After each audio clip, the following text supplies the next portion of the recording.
In my last video, we headed to Nola Easy. to bake the classic bread for our muffaletta. Now we're headed back to the French Quarter to build this behemoth sandwich, originally created in 1906 by Salvatore Lupo of Central Grocery. We're going to begin with only the freshest of ingredients, meaning I went to the pickle aisle of my grocery store, where I got this one giant space rock that we will not be using, as well as this lone pickle I found in the jardiniere that we'll be chucking in just for funsies because YOLO. Make sure not to include any bits of nature you may find. We want fresh, but not that fresh. We'll start with chopping the jardiniere separately, not too small because this bread needs texture, but small enough to hide that these are in fact vegetables. Add the olives and pepperoncini peppers, which I only just learned are not the same as banana peppers, which make a briny mess all over when you remove the seeds for fear of any spice whatsoever, again minus the nature, and throw in your red bell peppers, which thankfully I had just enough in the fridge because I really didn't feel like making yet another trip to the grocery store just to get another thing I forgot.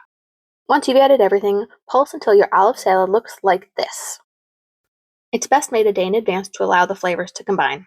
Now it's time to actually build the muffaletta. So first we slice our bread, being careful not to mess it up, no pressure. I've seen a few recipes that say to scoop out the middle of your bread so the sandwich is more manageable to eat, which means getting rid of the fluffy, spongy goodness we work so hard to achieve, and I think that's the dumbest thing I've heard at least today.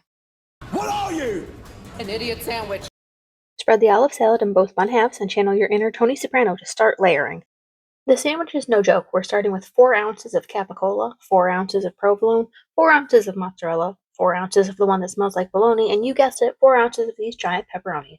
Top this bad boy, making sure to throw olive salad everywhere in a display of excitement. If you thought we were done here, you'd be wrong, because we didn't scoop out our bread like monsters. We need to squish, technical term, this sandwich to show it who's boss. I used a sheet pan and a Dutch oven, but you can use whatever you have handy. A bowling ball, a toolbox from the garage, a chubby baby, etc., and give it an hour.